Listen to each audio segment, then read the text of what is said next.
right. We always say, you know, Houston's the most diverse city in the country, but half the time people don't know what anybody is. Not that it matters, but it does matter because we show how we all can work together. You were saying people are so confused by you. There is a confusion, but one of the things that's so important is to remind people of just how special we are regardless of our culture and our language, that we all bring something uniquely beautiful to the table. Yeah, you're born in Puerto Rico, but people will say, oh, she's Creole from Louisiana, or she's this, or she's that, right? All right, but the bottom line is you're beautiful. Age 6, you moved to the U.S. Your father was in the Navy, but you moved 13 times. I went to 5 different elementary schools. And when you move around a lot, you can kind of get lost in the shuffle, or you have to figure out how to figure it out, right? That's right. You have to adapt to change, and I think that's something that that is uniquely developed in people. People have to understand that change is going to happen. So either you go with it or you move back away from it. And when we moved so much as military children, we had to dive in and get to understand the community, get acclimated. And I think that became such a great attribute that I had moving into the corporate space, understanding how change can be something you can use to empower you, not to hold you back. And learn to adapt quickly, Absolutely. Move forward, All right, you identified culture gaps in leadership pipelines when you were working in corporate America. You started a consulting firm, Yo Soy, I Am, LLC, built on culturally informed marketing and training programs. But when did you decide to launch Power on Heels? You know, it was one of those things is after a session, the women who would come at the back of the room after the event were women who were saying, you know, you spoke to me. There was things you said that I've never heard before. How can I get access to more of this information? And I realized that there was a real need.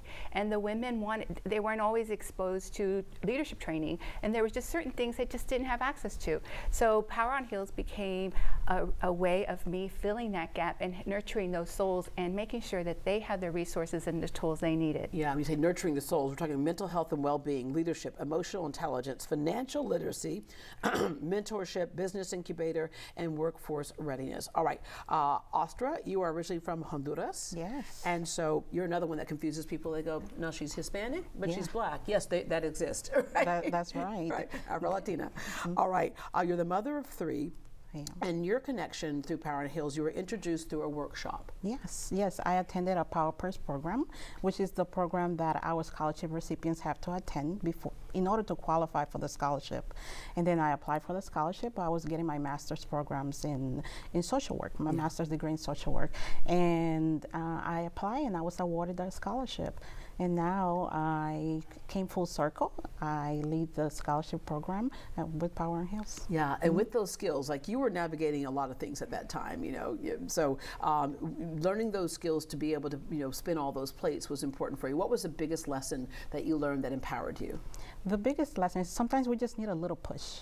Especially women that we already in the professional world, getting already in the field, getting our graduate programs, we just needed a little extra support. And that's what I needed as a single mother. I just needed that extra support to complete my studies. And I was just happy that opened many doors for me. And that led into many other opportunities now. Yeah, and that support, like we mentioned before, is not just monetary. Sometimes we think it's just monetary. It's not how it's appreciated, but it's being in community, and then we all have faith, but sometimes we just need a little bit more hope. And sometimes you're in these rooms where hope is restored or encouraged. And one of the things that I think that that is important for us to understand is that we are part of a larger community, and coming together and trusting one another to help each other is something that I feel that we've been able to accomplish in 7 years. Tell us about your 7th annual luncheon, which, oh, whoops, it's sold out. It is.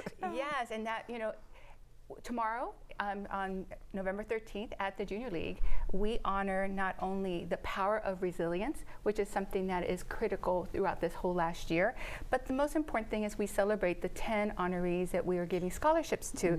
There are 5 students who are continuing their education, so it's our investment in the future leaders of America and our community, but also 5 professional women who also are already in their careers who need that hand up, and also entrepreneurs reinvesting in themselves so they can continue not only to generate money and influence, but also get ready for the next generation. And you've given scholarships age ranging from 18 to 61. Ladies, thank you so much.